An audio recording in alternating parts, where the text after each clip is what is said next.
fundamentally, what I want to argue is that we can produce good ethics review. So,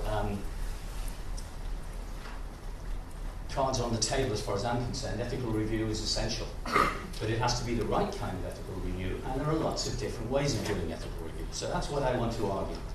I hope to make my point in terms of talking about enhanced professional involvement. So just follow on from something that Bob said, and that is, I think, if professional associations, despite their disagreements and their contentions and the fact that they always have to argue with each other in various ways, if professional associations are keen to get ethical review right, then we can get it right. Okay? I've seen a range of different kinds of ethical reviews, some good, some bad. Like Bob, I've had postgraduate students of my own and PhD students who've struggled with ethical review for all sorts of reasons. Sometimes because of their own lack of knowledge or information or preparedness, but also sometimes because of poor behaviour on the part of ethical review committees. So what I want to say is that all researchers, this is the core of my argument, all researchers need to understand and they need to manage ethical review, both formal and informal. And research governance, I should say, but not to ignore it, not to just keep condemning it, not to simply see it as an obstruction, in the hope that it will quietly disappear, because there is no way it is going to disappear. And if we don't get involved, we won't get it right, and it will take on forms and constraints that none of us would like. Okay, let's see. Wonderful. Just while I was writing my notes for this, of course, this opinion piece cropped up, it seemed bigger. I don't know, I'm assuming most of you might have come across this particular argument. I lost all respect for Stephen Pinker with this particular piece. I mean, okay, it's a small piece in the Boston Globe, he's making a distinct point, but if you read the full amount of this, I was astonished. I found such a set of remarks from so an esteemed individual to be just so poor that it really did concern me. There's a lot of reaction in the Twitter blogs, so you can see all the debate about it. I don't intend to go into the debate.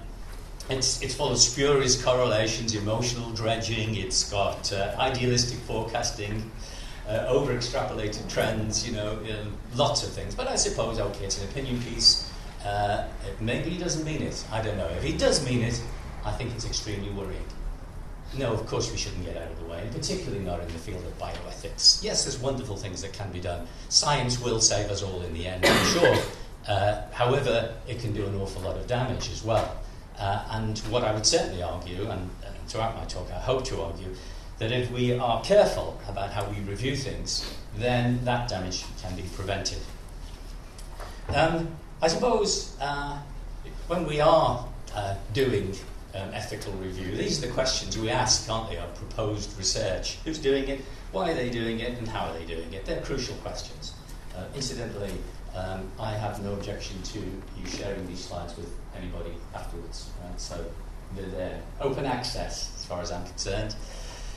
So you don't need to be too concerned about writing down anything that I say, unless you want to argue with me later, of course. What I would say is, if we do that to researchers, then we should do exactly the same thing to review panels. We should ask the same of the Research Ethics Committee. Who's doing it? Who are the board members? What skills and experience do they have? Do they have the requisite range of skills and experience to do a good job? Why are they doing it? What are their motives, their aims and intentions? And how are they doing? What processes, what procedures? It's not all about procedure. It isn't all about mechanism. It is about who they are and why they're there and what they hope to get out of it. I was actually prompted to this with the first set of ethics committees that we established within the Faculty of Health Studies in Bangor, when lots of people volunteered to sit on the Research Ethics Committee.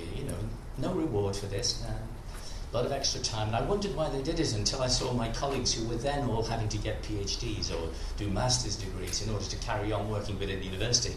And they would come out of their ethics review in tears because one of their colleagues or two of their colleagues or another of their colleagues was just putting knives in the back. This was an opportunity to really get their own back on people. So, yes, motives and intentions, I think, are very important as well. And what skills do these people have? Well, in those days, not an awful lot.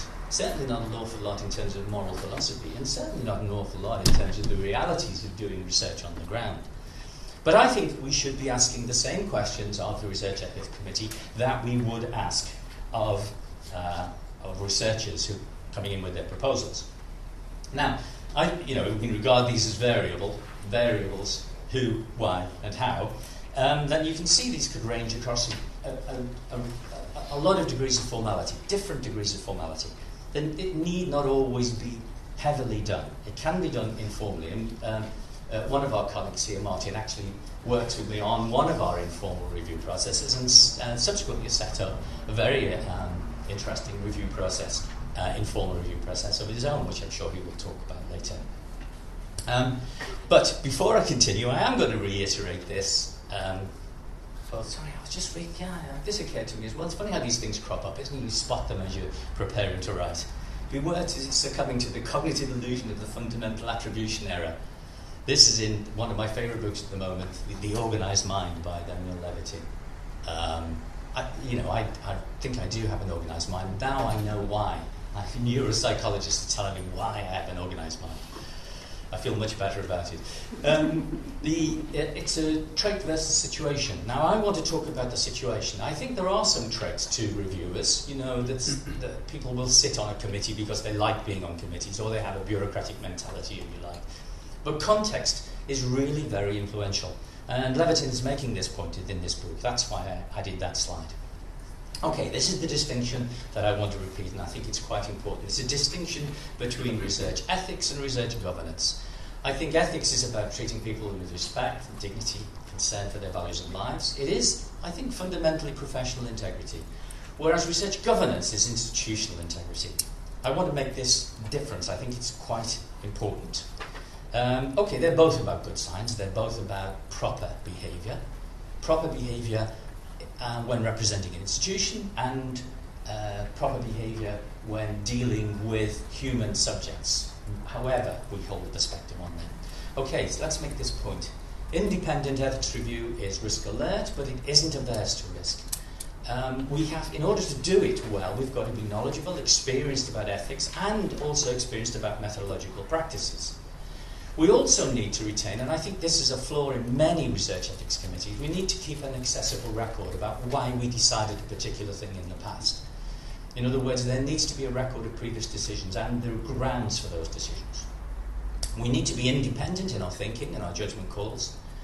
And at the same time, our primary goal, of course, is making sure that we minimise harms in order to secure benefits. Now, I always say this because I think any research is necessarily harmful in varying degrees. Even if we just stop somebody in the street, even if, that moral proximity thing that, intrudes upon me when an email comes in that I shouldn't really take notice of, and my wife hasn't got there, first of all, to delete it, but it's a nice little questionnaire that I've got to have a go at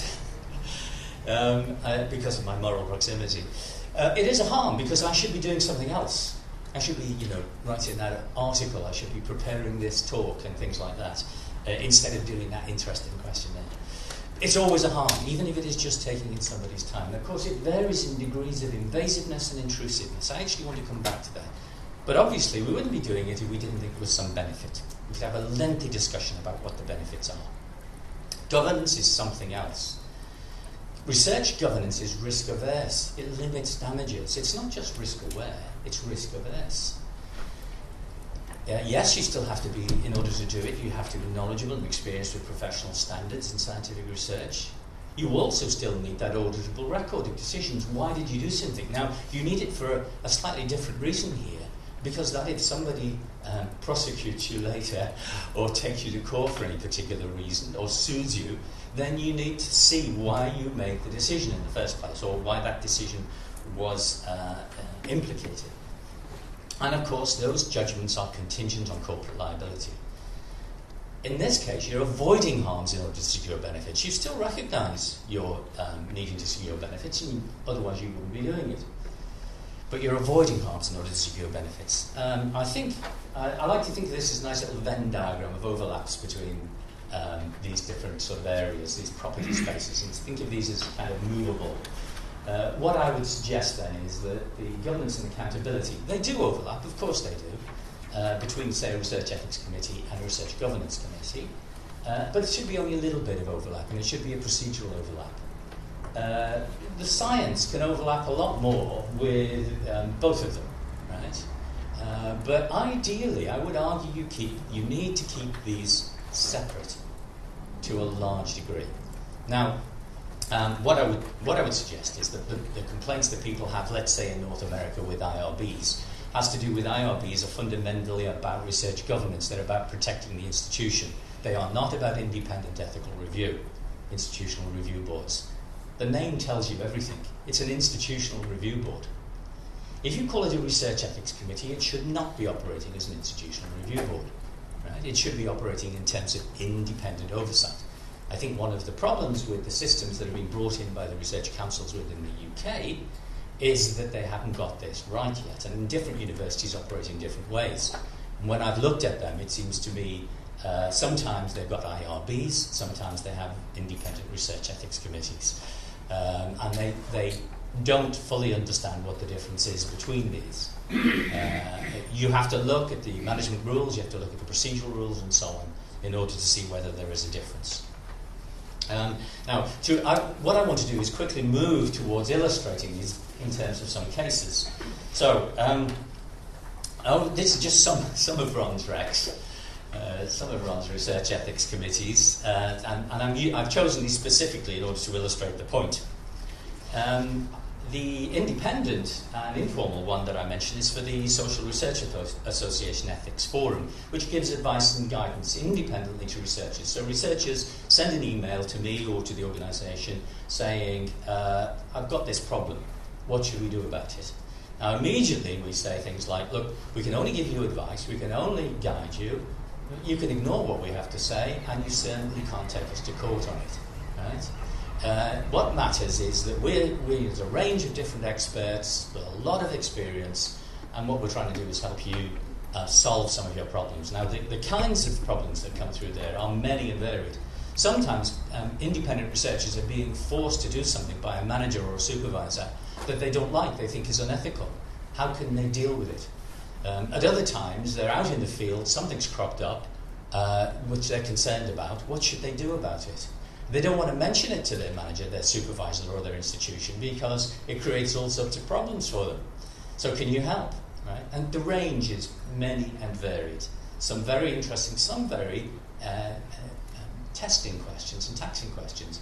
But again, it's informal. We very often we give an option appraisal and we say, if you do the following, such and such might happen. Right? So here's an option, 3 options, and you need to make a choice. And in many cases, I have to say this, it's obvious that very poor supervision or very poor management, research management, lies behind the problem. If the research supervisor or the manager had got it right in the first place, or if the original proposal had anticipated some of these difficulties, it wouldn't be necessary for that researcher, that poor researcher, to come and seek some help. I've just finished, not long ago, serving on the OU Human Research Ethics Committee. Human Research, I can't remember what it is. I know it's HREC, but OU HREC.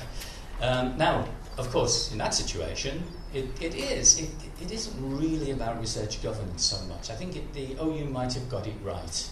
I don't know how much institutional liability is going on in the heads of reviewers, but it isn't evident from the discussions that we had. We had some very good discussions on that board, but clearly people cannot proceed with their research unless they get permission from the OU HREC.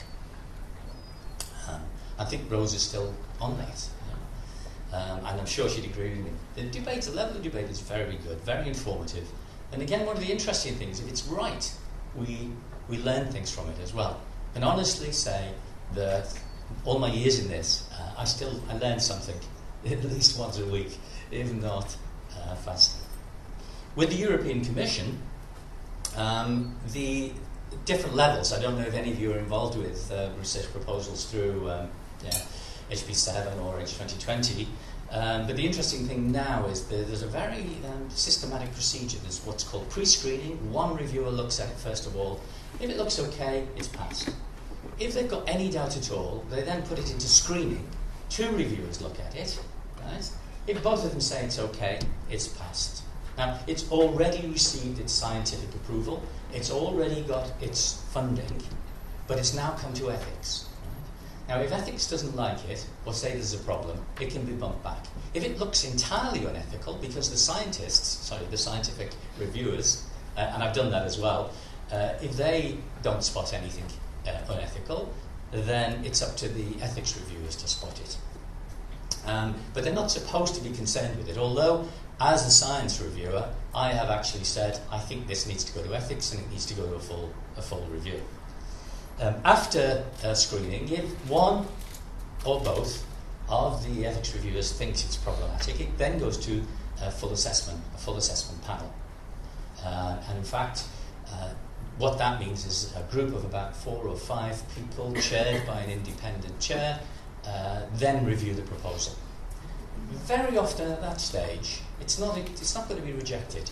But what's going to happen is people are saying, well, you should have done this, you should have looked at that. It might be data protection, it might be informed consent. There are all sorts of things that might be of concern. Now we'll come back to some cases in a minute. And then that might be it. On goes the proposal and that's it. But however, if it looks testy or it looks as if something might crop up in the field, now I always think things can crop up in the field. Of course, ethics review should be a dynamic process. It cannot be static and one-off. It's only static and one-off for management, organisational and procedural reasons. So what they do within the European Commission is say to the reviewers, do you think this should be audited at a certain point? Do you think it should be reviewed? And then the reviewers say, well, maybe it should be reviewed. It's a testing project, something might crop up. Review after 1 year and then review after 2 years or something like that. The interesting thing about this ethics proposal is it then becomes part of the contractual obligation. It becomes part of the funding agreement, the grant agreement. If things go wrong, then the whole thing can be stopped. Now, I've been involved in several projects where I've had to say to the researchers, just be careful here because your funding can be withdrawn. And I have to tell you, one of those projects was being funded to the tune of 42 million euros, right? And about 20 million of that could have been withdrawn. And it's just something they hadn't cared to. Difficult project because it was security related and surveillance related. So, okay, yes, it's very taxing, but there were certain things they should have done. Guess where? Data protection. It's a security project about surveillance, and they got some elements of data protection wrong. I'm not going to tell you which one it is. And my other experience was on the R&D committee of NHS Hospital Trust. And the interesting thing there was, I know this is changing at the moment. I don't know how it's changing, but I know that it is changing. Then it was very clear on that R&D committee that we weren't looking at ethics. What we were looking at is the reputational risk of the trust and the institutional liabilities that would come to the trust. And the chair always, before we started, he always used to say things like, worryingly, who's going to jail if we get this wrong? And then he would say, we're all going to jail if we get this wrong. Okay, so we knew exactly what the liability was, the corporate liability was. And some very interesting things were stopped as a consequence of knowing that the trust couldn't financially and in terms of reputation handle getting anything wrong. I just raise those because it illustrates the range of different ways in which ethical review can be done and should be done. Okay, there is not one way of doing it. Now, this is absolutely vital to what I want to argue.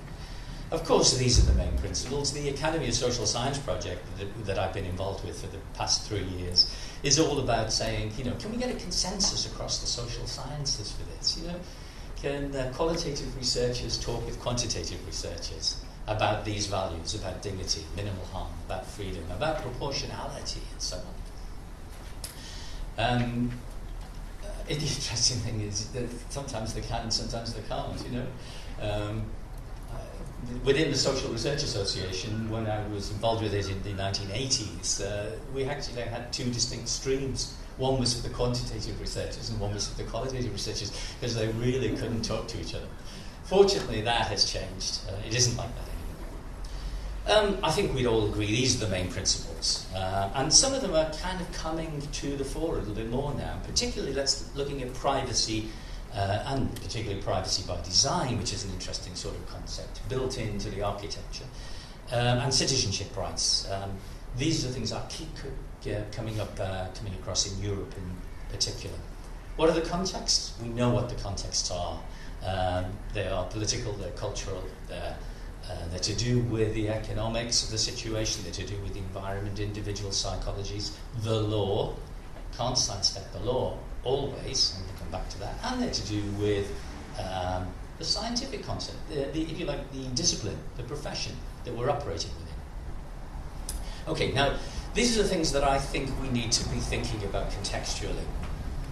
We do need to monitor, because of the nature of being in the field, the dynamic and the changing nature of research, particularly in ethnographic fields, but people, I think, also ignore it when they're dealing with quantitative spheres, and particularly in the sphere of big data, because big data is much more dynamic than the old-fashioned longitudinal data sources were.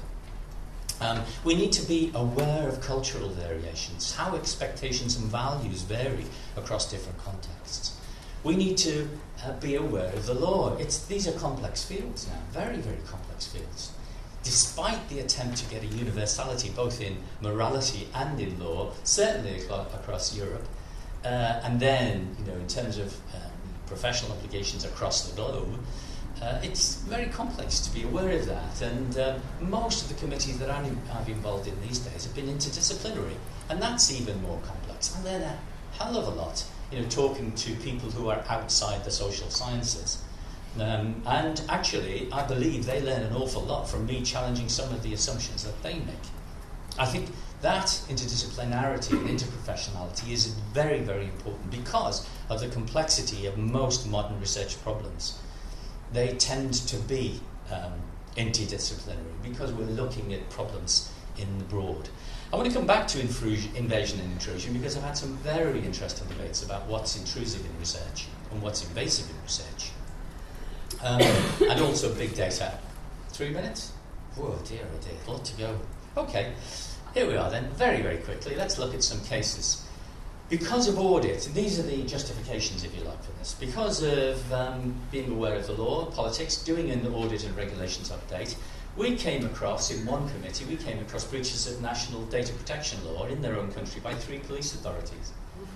Now, you might say, it doesn't really matter, it was only the police. We told them about it, and they changed it, right? The problem arises, it could be quite embarrassing if the police need to prosecute something for not obeying data protection law and they haven't got it right themselves. What's happening at the moment? Research into antimicrobial resistance, the ESRC, recently provided reports on securing new drugs for future generations. When you look at that kind of a study, that kind of work, it's essentially interdisciplinary. One needs to understand people, different approaches, different perspectives. That's what science, that's economics, politics, interdisciplinary, cultural and legal variations. You think about it, public health is not just about the health of an individual, it's about the health of the collectivity. And it isn't just about health either. It is about politics, public health, right? So that's the point I'm making there. I came across this quite recently. Is FM a functional magnetic resonance imaging? Is it invasive? Working with an MRI expert, he said, of course it's not invasive. It's a bit intrusive, he said. What was the research we were looking at? 4 to 6 year old children, right? In an fMRI scanner. Would they like it? One member of the panel thought this was an appalling thing to do to a 4-year-old child, put them in an MRI scanner. I know they're changing, they're getting better, they're not as noisy, you can sit up in them, you don't have to lie down. This individual, this researcher, was talking about how it's okay in the United States, where he'd done most of his work. We said, well, why does it work in the United States? Well, we give them money.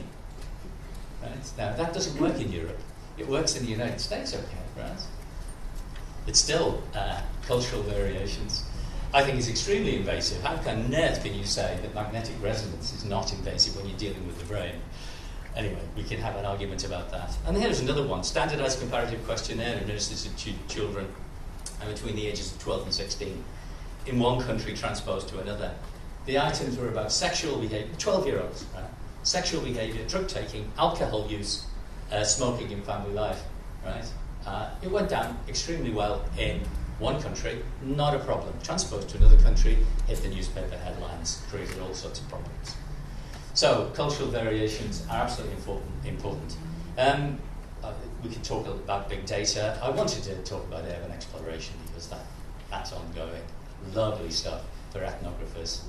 However, we can talk about that privately later because I'm not prepared to name names.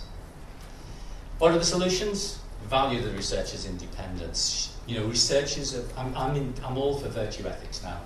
Let the researcher take the responsibility. Have a range of different kinds of ethical reviews, some more formal than others, but the researcher is the only one that knows what's going on in the field, so the researcher should be taking that responsibility. Respect differences in ethics and in methods, because these are about judgment calls. Certainly prioritise risk awareness over risk avoidance. Keep those things separate. Cultivate a mutual respect between researchers and reviewers. Let's not be slagging each other off, because reviewers have often been researchers and vice versa, and they should be. But yeah, let's not have this professional tribalism. Science is about developing knowledge and about expanding knowledge and so on. We should all be working towards the same beneficial goal, if you like. Avoid duplication of procedures, it's easy to do, and keep governance separate from ethics. Thank you very much.